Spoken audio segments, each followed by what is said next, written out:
¿Qué tal, estudiantes? Esperando que todos se encuentren muy bien. En la clase del día de hoy vamos a ver la unidad número 3, denominada Sistema Inmune, específicamente lo que es la organización del sistema inmune y cómo es la respuesta de este sistema. ¿Qué es el sistema inmune? Se entiende como por sistema inmune como un conjunto de órganos encargados de elaborar una respuesta inmune frente a un antígeno. ¿Qué es un antígeno? Es una sustancia extraña que activa este sistema, el sistema inmune. ¿Cuáles son los órganos del sistema inmune? En primer lugar, se le denominan órganos linfoides. ¿A qué se debe esto de la denominación de linfoide? Tiene que ver porque son aquellos que van a ese lugar específicamente, el sitio de origen, ¿cierto? Los linfocitos. Y no olvidar que los linfocitos son las células específicas del sistema inmune encargados de nuestra defensa. Órganos del sistema inmune. Tenemos dos grandes tipos, órganos primarios y órganos secundarios. En los órganos primarios tenemos lo que es la médula ósea, el timo, y órganos secundarios, ganglios linfáticos y vaso. En primer lugar tenemos los órganos primarios. ¿Qué son los órganos primarios? Son la médula ósea y el timo, tal como lo dijimos. En la parte superior visualizada la médula ósea. ¿Qué es la función principal de esta? Es originar ciertas células madres éticas totipotenciales. ¿Qué quiere decir? Que tiene la capacidad de diferenciarse, ¿cierto? Y de responder frente a un ataque, ¿cierto? A nuestra inmunidad. Por otro lado tenemos el timo. ¿Qué es el timo? Es una glándula situada detrás del esternón, y lo principal del timo es que es aquí donde ocurre la maduración de los linfocitos que vienen de la médula, ¿sí? Aquí tenemos los dos órganos primarios.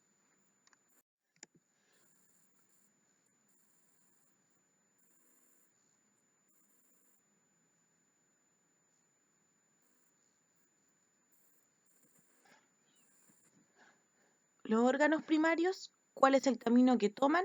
Estos pueden tomar dos caminos. Siempre no nos podemos olvidar que la médula ósea es la precursora, ¿cierto?, de las células inmunológicas.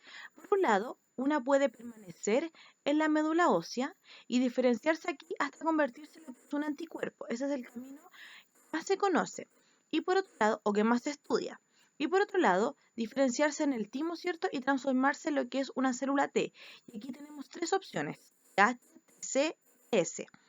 H y TS tienen que ver con la inmunoregulación, pero una tiene que ver con la clasificación de la Respecto a los órganos secundarios, tenemos los ganglios linfáticos y por último las TS, que tienen que ver con linfáticos, son aquellos que son ubicados a lo largo de los conductos las células y son los encargados de recoger la linfa, actuando como filtro para evitar el paso de los microorganismos.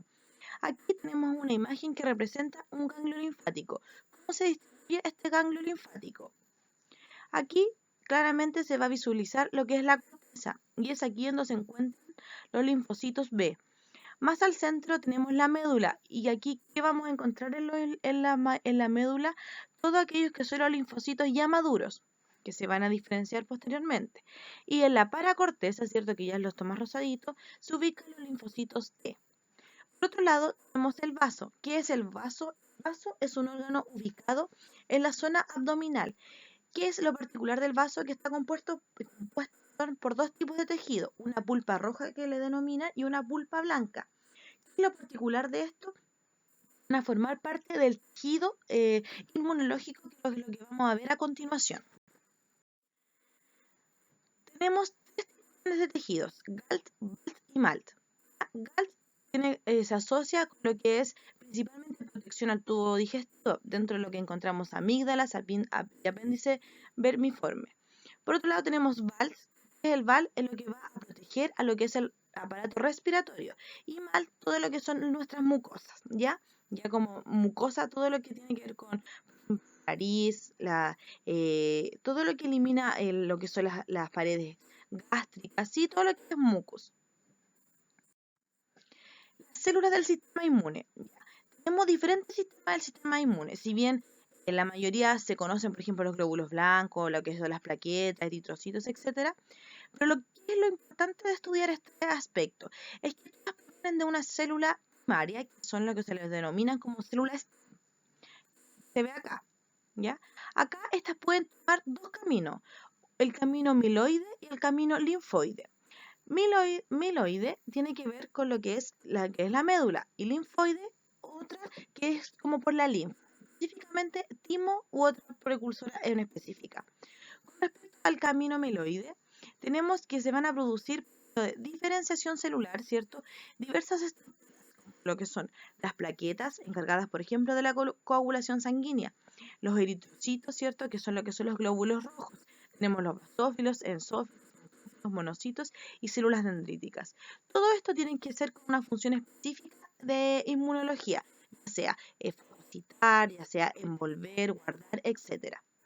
Y por otro lado tenemos ya la línea del linfoide, que vamos a diferenciarlo, por ejemplo, en el timo, y aquí se van a ocurrir lo que son las precursoras de las células T, y aquí se van a formar las células asesinas naturales, ya que van a romper en definitiva los microorganismos, los van a eliminar. Linfocitos T, que van a activar, ¿cierto?, para la producción de nuestro anticuerpo, lo mismo que los linfocitos B, ¿ya?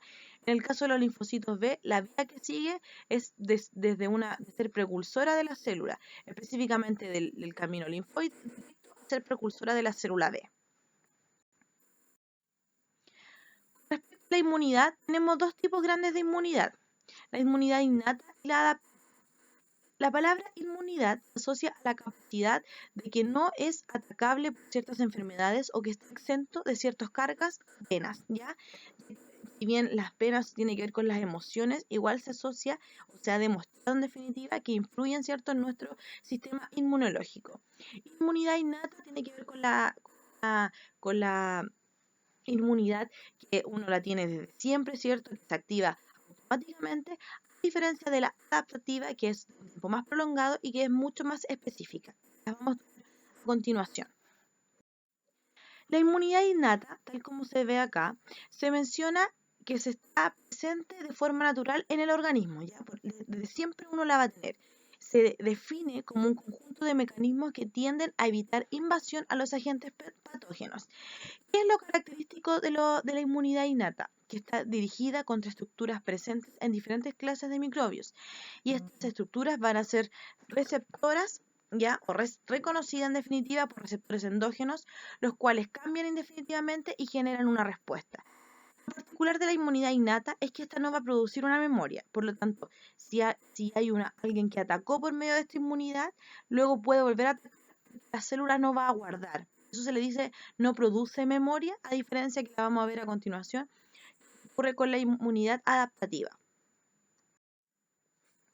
¿Cuáles son los componentes de la inmunidad natural o inmunidad innata?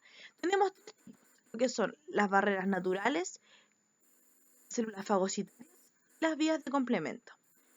Las barreras naturales pueden ser físicas o químicas. Físicas, la piel, específicamente nuestra principal barrera natural.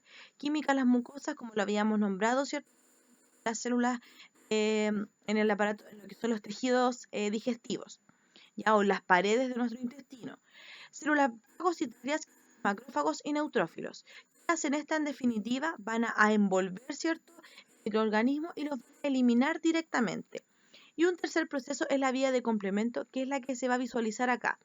¿Qué es la vía de complemento? Es que es un desencadenamiento de señales o de ciertas proteínas. ¿En dónde? ¿Qué ocurre? Tenemos el microbio, las proteínas de complementos. Estas se van a unir al microbio y ¿qué van a hacer? Pueden tomar tres grandes caminos. Por provocar el rompimiento microbiano, por otro lado una respuesta inflamatoria, ¿cierto?, que es como una típica respuesta de uno frente a un organismo que los produce daños, y por otro lado que puede ser por medio de receptores, que en definitiva va a recubrir los microbios y va a permitir que se ocurra una fagocitación, ¿ya? La inmunidad adaptativa específica, esta es mucho más compleja que lo que es la innata y tiene 5 características. Especificidad, ¿a qué se asocia con esto? A que cada anticuerpo, ¿cierto?, tiene la capacidad para responder frente a un antígeno. Especialización, porque solo actúan células o moléculas que pueden dar hasta antígeno y no solo otra. Ya se parece mucho a lo que es la anterior, perdón. Diversidad, ya que existe un gran número de anticuerpos que pueden responder frente a los antígenos dado a la cantidad de microorganismos que estamos rodeados. Una memoria inmunológica que tiene que ver con la capacidad de guardar la respuesta, ¿cierto? Y luego, si viene luego este antígeno nuevamente, se responde mucho más rápido. Y por último, una regulación de las respuestas. Ya que el proceso analiza de forma muy gradual, este provoca una disminución de que exista, que es una disminución, perdón, el antígeno siga produciendo daño.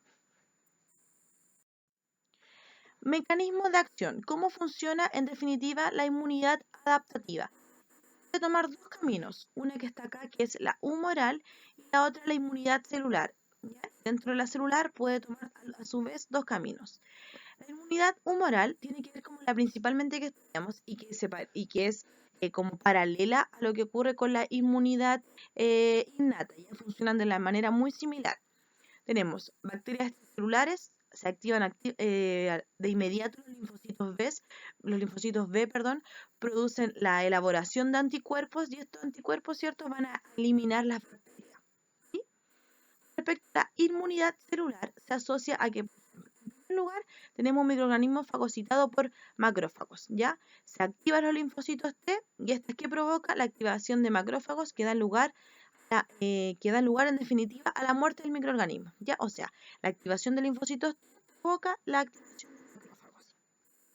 Y por último, que ocurre más específicamente, por ejemplo, con lo que son los virus, cuando ya llega este microorganismo que está replicándose con el linfocito T se activa y que permite el rompimiento de la célula infectada y que en definitiva mueran estos virus, por ejemplo, porque no se les puede olvidar que el virus, la única forma de es que ingrese a una célula que le permita seguir dividiéndose en definitiva. ¿Sí? ¿Cómo se ocurre la respuesta inmune? La respuesta inmune va a ocurrir en una fase de reconocimiento, en una fase de activación, fase efectora, de homeostasis, que tiene que ver con el equilibrio, y de memoria. Ya la memoria la vamos a definir un poquito más adelante. ¿Sí? Comienza, fase de reconocimiento. En definitiva, tenemos aquí, por ejemplo, los linfocitos B y linfocitos T. Ambos son los encargados de reconocer cuál es el microorganismo, ¿sí? Una vez que se produce se va a activar claramente, ¿ya? Y se va a comenzar a unir al microorganismo para provocar su muerte, ¿ya? Una vez que provoca esto, ¿cierto? Se activa lo que es la diferenciación, por ejemplo, en el caso de los linfocitos, que es lo que vamos a seguir estudiando, pero ocurre de la misma manera con el linfocito B. Ya, esta va a recibir ciertos microorganismos, se activa claramente y ya viene lo que es una fase efectora que corresponde a lo que es la eliminación ya de los antígenos. Y aquí puede ser tanto la inmunidad humoral como la inmunidad celular, ¿ya? Pero ya la inmunidad celular, por ejemplo, un aspecto más específico, se une específicamente a los receptores y va a provocar la eliminación directa. Y ya viene la apostosis, ¿qué es apostosis? La muerte celular, ¿ya? Y aquí ya existe homeostasis de lo que ocurre, una disminución, y claramente las células de memoria se activan y son las que van a recordar a este virus que no va a poder volver a ingresar o volver a hacer daño. Esto va de 0 a 30 días desde que se expuso el antígeno. Luego pasamos a lo que es la teoría de la selección clonal. ¿Qué es la teoría de la selección definitiva? Responde a por qué tenemos una gran especificación, ¿cierto?, de producción de lo que son nuestros anticuerpos. Como un anticuerpo tiene gran capacidad, o en general nuestro anticuerpo tiene gran capacidad de reconocimiento a antígenos tan extraños de gran variedad. Tenemos en este caso tres etapas: una fase de reconocimiento, fase de acción y fase efectora.